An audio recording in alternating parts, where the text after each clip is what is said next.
photography is an investment. It really is an investment. And I always say, invest in your key shoots per year. Like you might do, one a quarter, or they're the ones that will give you, your magazine images. You might use them as your website images, all of that. But for every other project you do and to keep up to date with socials and being relevant and that sort of thing, you really do need to know how to capture your own content. Hi, I'm Beth Beesky, the founder of More Time to Design and your host of the Design Dialogues podcast.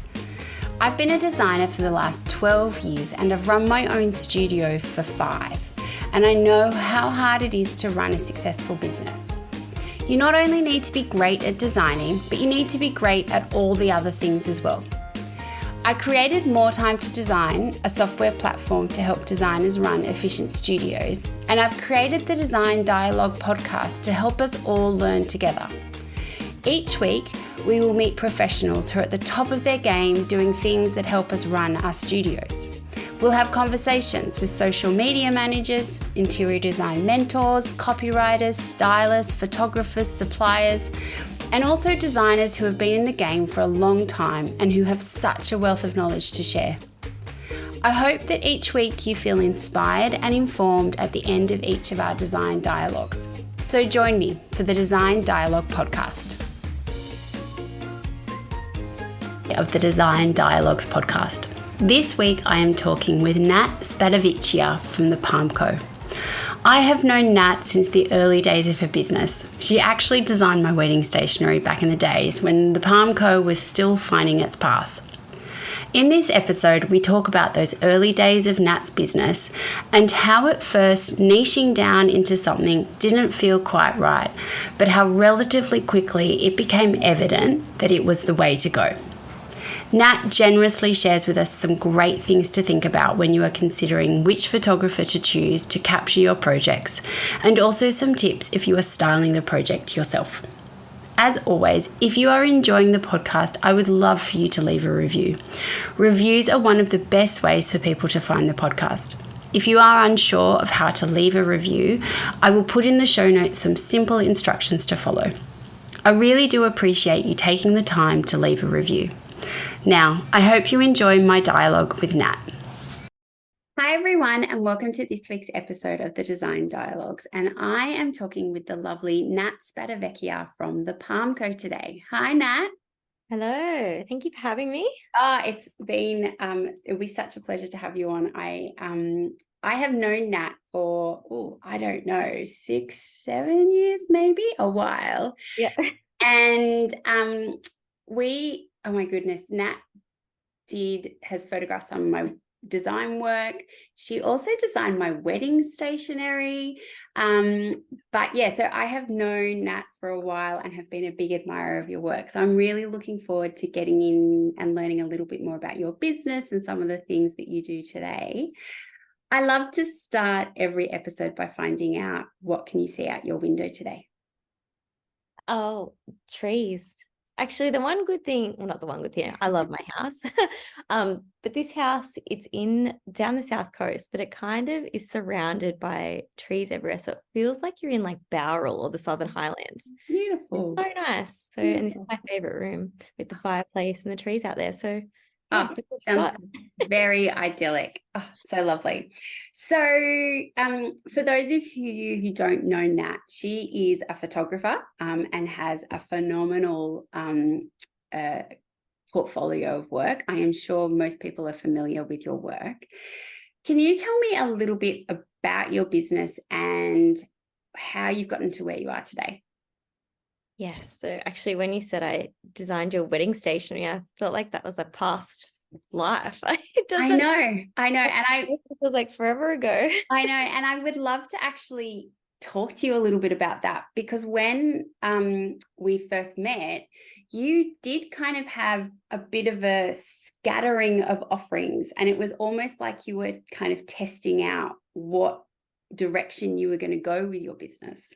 Yes, I started out, I'll go back to the beginning. I did a Bachelor of Design. So I majored in graphic design and textiles, and I think I left and was like, I'm going to design a homewares range. And I really wanted to get into that sort of side of things. But I actually ended up going down the graphic design path. And so I worked as a graphic designer for quite a few years. And then I just hated sitting at a computer desk. So which now I'm still at a computer desk editing thousands of photos a week, but that's okay.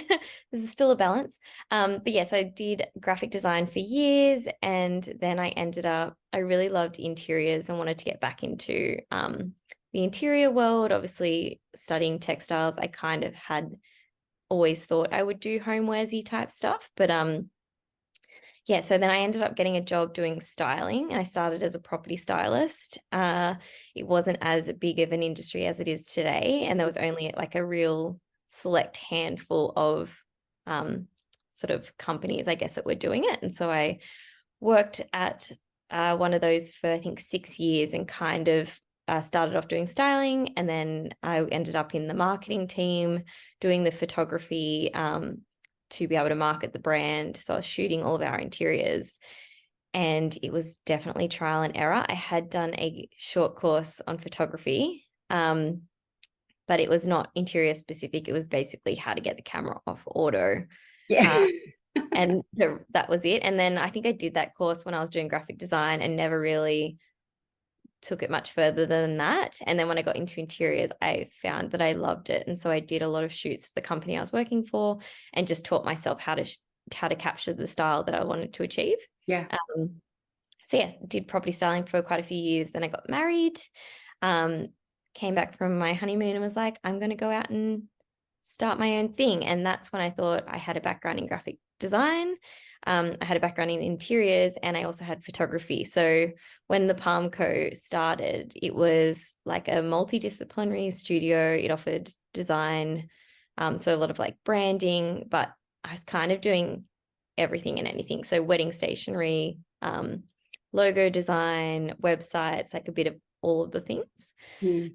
And yeah, I was also doing interior styling and also photography and styling. So yeah, A that's how lot. I'm doing all of the things. And I remember I did a business coaching mentorship program, and my business coach at the time was like, you have to niche, you have to niche. And I was like, no, I just kept thinking if I went like a niche on one thing, the business wouldn't grow. Whereas Yeah. I actually found it's the opposite. If you do niche and you really find what you love and what you're good at and what you enjoy, that's when it actually grows. So yeah, I sort of started to niche down smaller and smaller and smaller until now I primarily just do interior photography and editorial styling.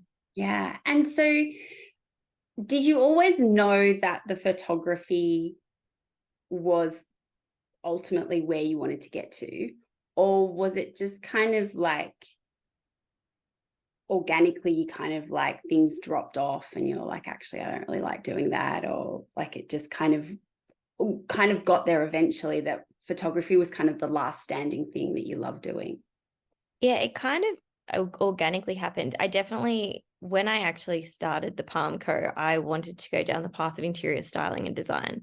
Yeah. And so I thought that element of the business would be the thing that took off. But obviously, being in the design industry, I knew a lot of people in the design industry and a lot of people that were after a photographer. And I kind of just worked with a couple of friends. And then there was like from that, it just was like word of mouth. And it just kind of grew that way, that everyone was kind of looking for interior photographers, and Instagram was only just sort of like on the rise, and people wanted to get their work out there. It wasn't what it is today by any means.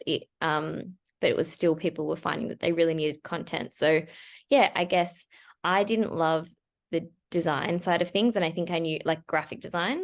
I think I knew for a while I didn't love graphic design, but it was what I was kind of the most trained in. Yeah. And so I included it. I also think being a creative, you kind of like to challenge yourself and do multiple things. Like I love being able to do different things.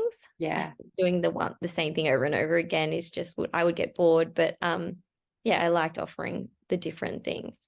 Yeah. Yeah, that's awesome. I think that thing about niching down, like I do think when you first start, you're like, there's just not going to be enough work in one spot kind of thing. But it is very true. I think becoming an expert in that one thing and becoming known for that one thing, it's a lot easier for people to understand that rather than going, well, you're a graphic designer, or you're a photographer, or what are you kind of thing. So yeah. And your photography, it is very kind of recognizable. It has a very distinct style about it. And you obviously bring the styling to it as well. How did that just kind of develop over time, or did it something that you kind of have always just intrinsically thought that way and done things that way? I think I always loved reading like home interior magazines, like interior magazines. So I loved reading all the industry magazines, and I loved looking at the photos. And I always, when I was doing property styling, I thought, oh, how can we get into a magazine? Like I always thought it'd be so cool to be in a magazine. Mind you, property styling is so different to editorial styling, which I now know. But when I started out and I was a bit clueless, I thought, yes, we can get there. So I think I always knew what I wanted the pictures to look like. And the styling is such a huge part of that for me. I think I couldn't do the photography without the styling. And even now when I do just photography, my eye is always on the styling. And I always think the styling has such a big impact. And if it was the way it styles really does reflect the end result. And that's what I try to explain to clients when I think it's so important to do them together. So yeah, I think it's developed over time, obviously by experience and just working at different properties and that kind of thing, but also knowing what I wanted the end result to look like. I wanted it to always have an editorial look. I'd never loved real estate photography. And I never wanted to be a real estate photographer. So I just completely skipped that phase and went straight all out at the editorial with the editorial styling. So yeah. And I think as well, just I really enjoyed it. So it was such a hobby for me. I just used to love doing the styling as like an add-on. And now I've just included it as its whole other thing. So now there's going to be lots of people who are like, what does she mean by editorial styling and property styling, and how are they different kind of things? So give us a bit of a quick snapshot. What are the differences between it? Because there will be some designers who might be listening who they might not have the budget for a photographer and a stylist. What are some of the things that you would say are key to getting right for a more editorial look? So for editorial, I think definitely flowers, especially kitchen shots. Like they seem to be like, the heart of the home. So I think if you get a beautiful kitchen shot, a beautiful bedroom shot, and a beautiful main living, you've got a good chance of getting them into a magazine if they're styled the right way. So editorial styling is things that like you're really trying to style it to make you feel something. You want the audience to feel like they're there. So you want things that would exist in the house. So perishable items like fruits and flowers and thrown linen napkins, dining settings, like not set up necessarily on a table, but you do want plates and things that you would actually find in a house. So that's where editorial styling comes into place. And property styling is more just styling it so people can see how a space can work in terms of the layout if you lived there, and spatial awareness. It's not necessarily about the beautiful things you're putting in to complement the design. It's more about spatial awareness. Whereas editorial is very much about complementing what the designer has done and making the audience feel like they want to be in that space and like they are there. Yeah, and it's so true. Like, you see a beautiful image and it evokes something kind of thing. And that's, I think, so crucial kind of thing. And it doesn't have to be complicated. I think, designers can sometimes, not always, but I think they can kind of overthink it a little bit kind of thing. Yes.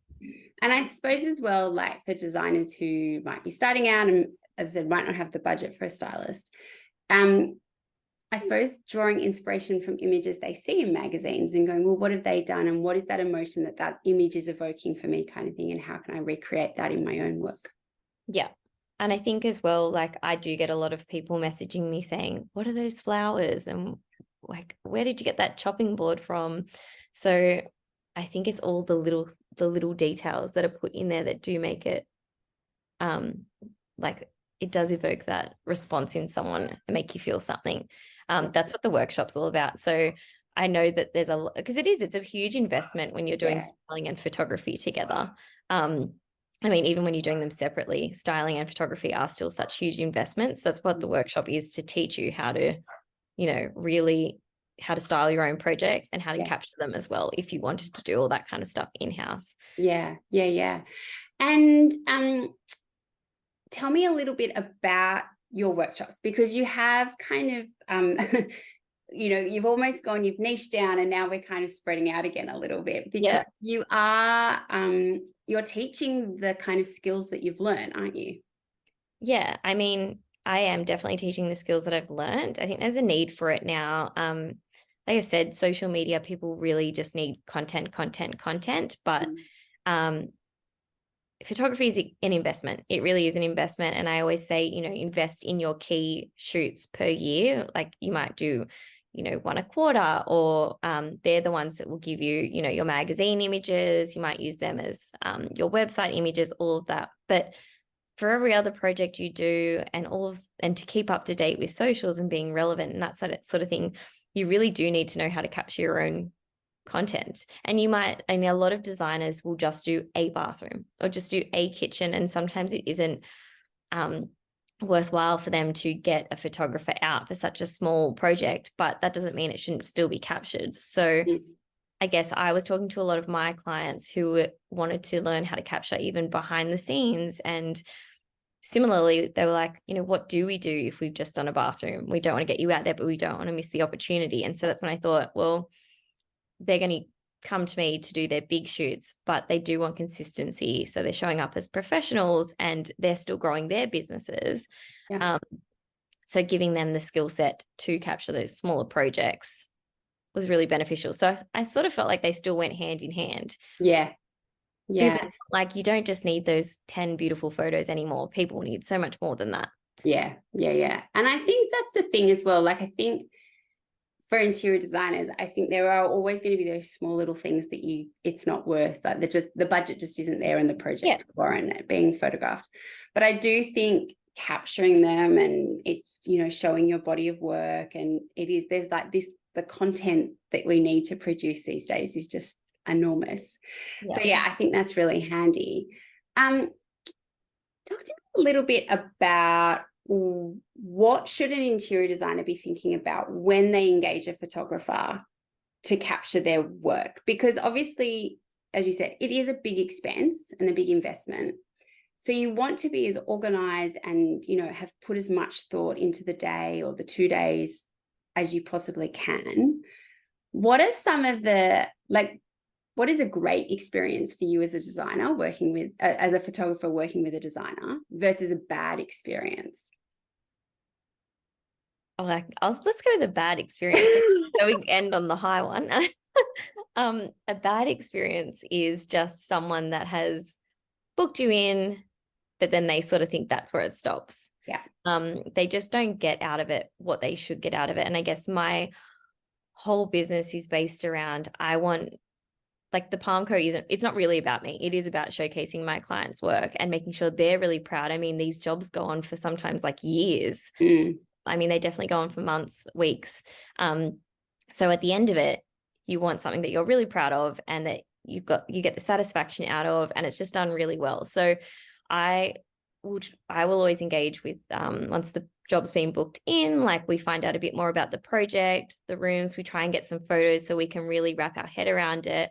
And then we'll work out the time to shoot it. So I guess clear communication is a really good experience, because the more information we have, the more they're going to get out of it.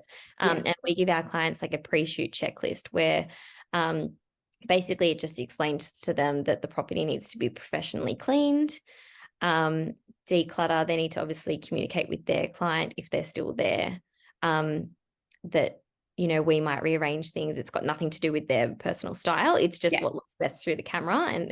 And so I think just really clear communication is so important. Getting a cleaner in, and just, if they're styling it themselves, obviously getting in there and styling it before us just to save on time because styling can be a little bit overwhelming. So I guess a bad experience is when I've just arrived, the property's not complete. There's been no communication. We've tried to get photos. These are probably from my early days where I have a lot of things in place now that I don't get to this point anymore. But it really doesn't affect me. It just affects them. They don't get the photos that they want. It's also just a really overwhelming experience for them. And we can't really focus if there's not a clear, like the property isn't ready. And then a good client experience is obviously we've had a lot of communication in the lead up, just enough communication so that we basically take the stress off them. It's not supposed to add any more stress. We get there, the homeowners, if they live there, have gone out for a couple of hours. We walk through, everything's clean. We walk through, we chat through the brief, we make sure we're all on the same page. And then we'll go through if the designer has had it styled, we'll just tweak things to look best through the camera. We won't really rearrange too much though, because obviously they've set it the way that they like. If we're styling it, we'll just style and shoot as we're going. And then, we just wrap up at the end of the day, let them know we're done, and then we leave. And the client gets their proof sheets, they get to pick the beautiful images, and then they're edited and sent off. And it's a really seamless process. But I think communication is just one of those things that has to be key. I think a lot of photographers make the mistake in not letting the designer know that, the homeowners need to be aware of the process. The property does need to be cleaned. You can't just show up and start cleaning it at the same time. So and it'd be a fun day. And they're exhausting days. That's all the communication in the lead up. Yeah, exactly. And does where the designer hopes to use the images, does that also impact how you shoot and what you think about? Like if they are pitching it, like they're planning to pitch it to a magazine, or if they're kind of like, it's just for our website or socials, does that change the way you shoot as well? Yes, definitely. So in part of our onboarding process is we get them to fill out where the images are being used. So they fill out a form, and one of the questions is, what are the images being used for? Also, even when they're just inquiring, we also ask the same question, because it'll also help us guide whether they should take that investment and do editorial styling, or whether it's not essential for what they're doing it for. So at the end of the day, we're just trying to get the best image. If you're just using them for website and you don't intend to put them in magazines, then you don't necessarily need that investment of editorial styling. You can still get beautiful photos. But like you said, they're just captured slightly different, and they're not styled the way that we would normally style for editorial. Yeah. So interesting. I think that especially maybe if people haven't had their work captured professionally before, or they haven't done it kind of that much, I think sometimes they forget. I think they do sometimes think, I'll just book in a photographer and that'll be it, kind of thing. Like there is so much more to it. And you're right, like what images they capture at the end, or not necessarily the quality, but the amount or whatever, is so determined by that kind of communication and, being clear on what you want from these images. Yeah. And I think as well, part of that onboarding, an inquiry phase for us, is finding out what their end goal is with the images, because some people, when they have never worked with a editorial photographer before, will think we're just in and out in an hour, and it just doesn't work that way. I mean, it's so different to real estate photography, where you just go in and your end goal is basically to make the property appear as big as possible. So it's really it's very different, whereas we're trying to rearrange things in the space to capture them how it is when we're in the space and how it feels. So I think people don't really know the process that goes into shoot days of moving things around, because you can walk into a space and it's absolutely stunning, but when you're trying to put it into a photo, there's a really specific way to, I guess, compose the shot and also rearrange the styling so that the feeling you get walking into the space also comes through in the photo that we're capturing. Because for editorial, a lot of it is combining, say, 3 photos together to get that whole room experience, as opposed to a real estate shot where it's just one wide angle. which doesn't really make you feel all the details and everything that you've spent hours and days, specifying and selecting and sourcing. Yeah, yeah, yeah. And how, like, in terms of the process from, say, when someone books you in, what is the ideal, like, and this is going to be so dependent on project, I know, but is it like if you can capture the house before the client has moved in, like in that kind of really sweet little spot, is that the best time because it's kind of, there's not client clutter around? Or is it kind of like you just kind of have to roll with it and make it work when you can? It does vary depending on project and budget.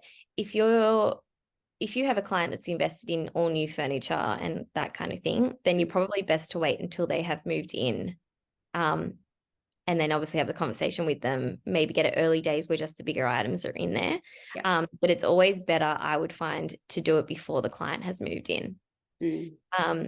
Just because obviously once they've moved in, it's a lot more clutter. And a lot of the times it's like a lot of boxes and just people don't live the way that we shoot, which is completely like understandable. People have stuff, whereas we get rid of all that stuff and we put your one beautiful pair on the bench. Yeah. Not the six kids drink bottles. Yeah. The one pair represents that someone lives here, just the 6 drink bottles are gone. Yeah. So yeah, it's definitely like finding that sweet spot. However, I've been doing this, for my own business for the last 7 years and longer before that, but it is very hard sometimes to find that sweet spot to book it in. Yeah. So if you can, I would book it in before clients move in. And if you can't, I just have that really clear conversation with them. Yeah. And what if you've got a client who hasn't gone to, they might be doing furniture down the track or something like that. Like, how do you, like, maybe some of it looks really great and you want to capture that, but there's some really dodgy looking furniture over here in the corner. How do you deal with that situation? Very strategically. I did a shoot recently, actually, and the kitchen was stunning. And the client was doing the renovation in steps, but the designer wanted to get in and shoot the kitchen because it was just, they just moved in. It was all very new and fresh.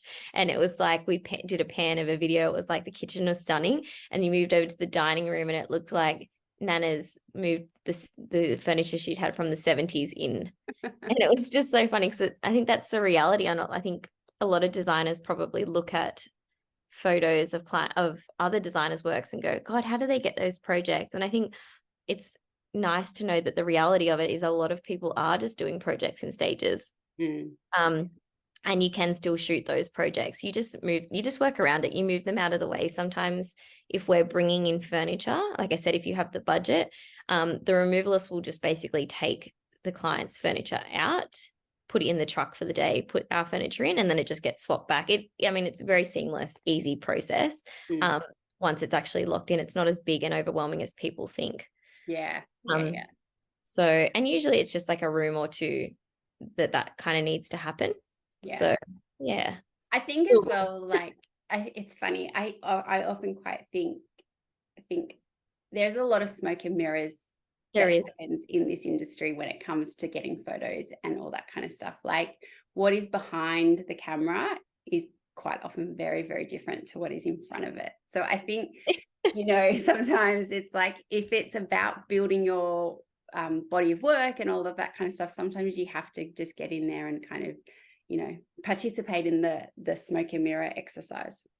And I think people don't realize, like, a lot of the designers I actually even still work with now that I started my business with, a lot of the time we were, they did their own house as one of their big projects and then got me in to shoot that.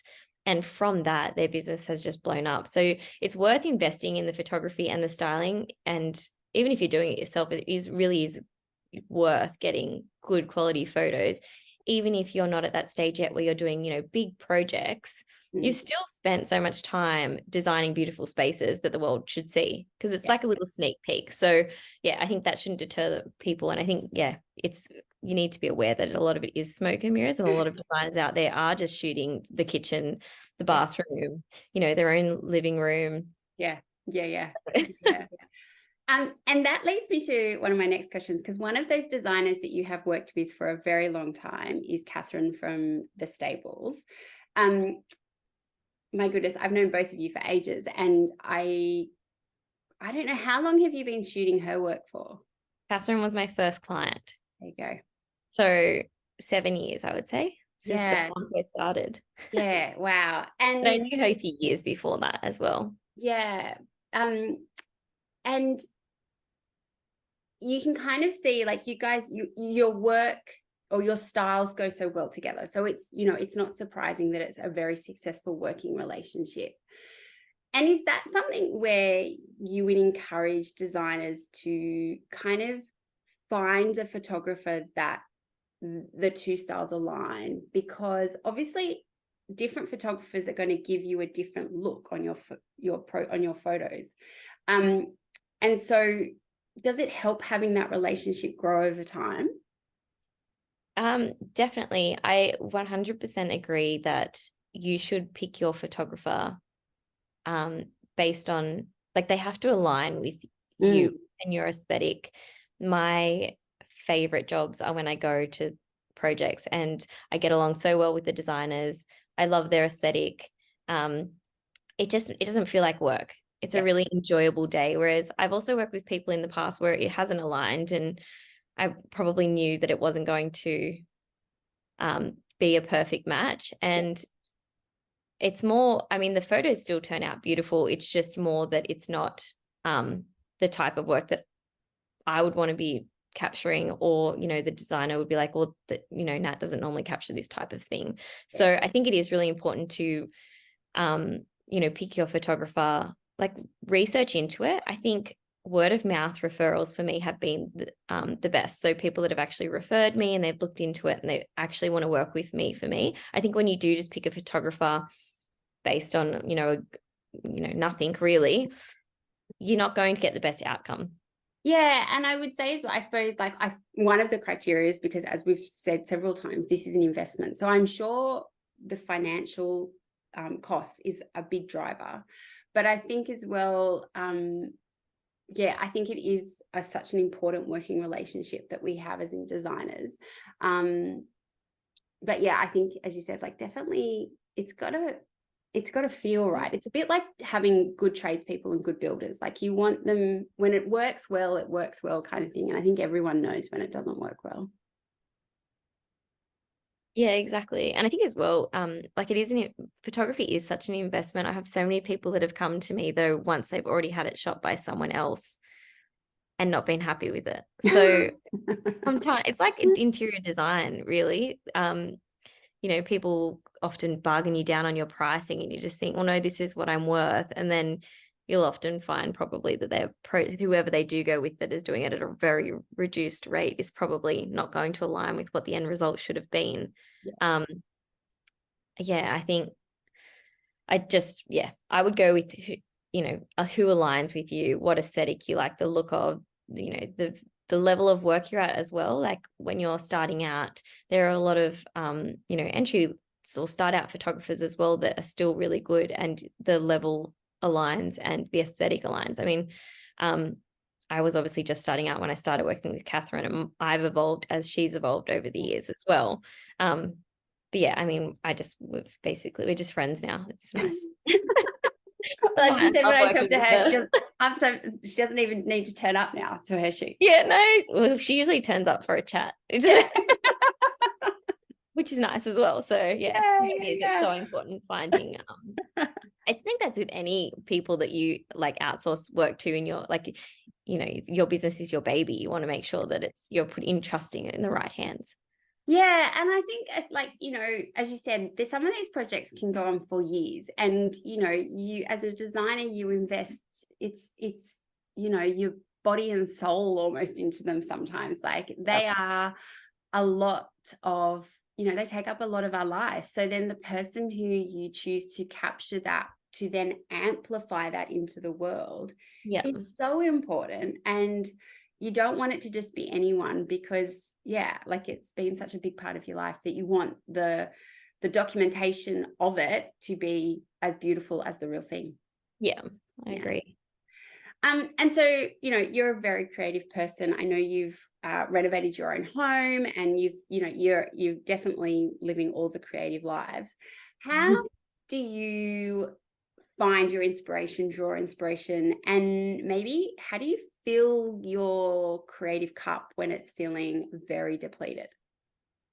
I always find this is a tough question. Like where do you get inspiration from, or what inspires you? I think there's just like a few different ways to look at it. So in terms of like inspires me for styling and what I include in projects and things like that, just like textures and like creating layers. I love layered looks and that sort of stuff. So I often look at like what's coming up in trends, or I look at like what in different suppliers and trades in the industry are bringing out. And I'm really inspired by like, the colors of the year and all of that kind of thing. I mean, I am a 50 shades of beige kind of girl, but I still like to see what's going on out there, and I can still appreciate other design. And I think that's so important as a photographer to be able to appreciate other designers out there. So I guess I am inspired by, in a way, I guess the design industry as it evolves and changes. I like to, have a play with those sort of things, but I'm also inspired by like my personal goals and what I wanted to do. And, I like to travel and, spend time with my little boy and my family and do Pilates. And I think all of those also impact on what sort of jobs I like to capture. And, I guess like shooting things like Pilates studios and cafes and all that kind of stuff would be what I would say is like passion projects. And what I do is like my little creative outlet, because I have issues with not shooting. I'm a serial overshooter. I'm like, okay, one more shot. But, so one of my creative outlets would still be, I guess, shooting, but maybe just shooting for myself in terms of like a cute little cafe, or, some nice textures and architecture and stuff like that I've seen in my travels. Yeah. So it's really just everywhere around you. Yeah, it is. I mean, I think, you kind of just gather inspiration from all what's going on around you in the everyday. Absolutely. And so what are you looking forward to in your business over the next 12 months? I feel like I'm always go and trying new things. So I'm interested to see what the business is doing in the next 12 months. But there's definitely a lot more education things coming out. I'm excited to just see new projects, different trends in the industry. I mean, I just love to see what different clients have been up to. Every time I get to different projects, I'm like, I think this is your best one yet. And honestly, as I'm evolving, they're evolving. So yeah, I love seeing that. So that'll be fun over the next year, but also, just incorporating more of the education side of things so that people can get that instant satisfaction out of taking a beautiful photo of their own projects. Yeah. Oh, awesome. Sounds like a busy 12 months. They're all busy. I feel like every year it just gets busier. Adding more and more to the plate. And how can our community reach out to you and find out more about what you do? Through my social media probably is one of them. So it's just at the.palm.co. My website, which is thepalmco.com.au, and I'm always available on like the email. People can contact me through there as well. Yeah, awesome. And we will link to all of that in the show notes for everyone. Thank you so much, Nat. This has been such a great chat. And I've really loved learning more about your business. Oh, thank you. I've loved chatting to you. It's been nice. It's been a while. It has been a while. Thanks, Nat. Thank you. I hope you enjoyed this design dialogue with Nat. So many great things in the interview with Nat, but I think one of the most helpful was around what to do after you have booked the photographer.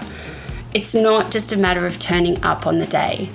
The preparation that is necessary for a good shoot for both the designer and the client is so important. And as Nat says, it's not her that misses out if the preparation isn't done, it is the designer. I really hope you enjoyed this dialogue with Nat, and I look forward to seeing you next week for our next design dialogue. It is usually around this time of the year that we all start to think about what we are doing in our businesses, and maybe some things we might like to do a little differently. I am sure a lot of you who are listening are currently trying to wrap up projects before the end of the year, and so thinking about a new software platform is at the bottom of the to-do list.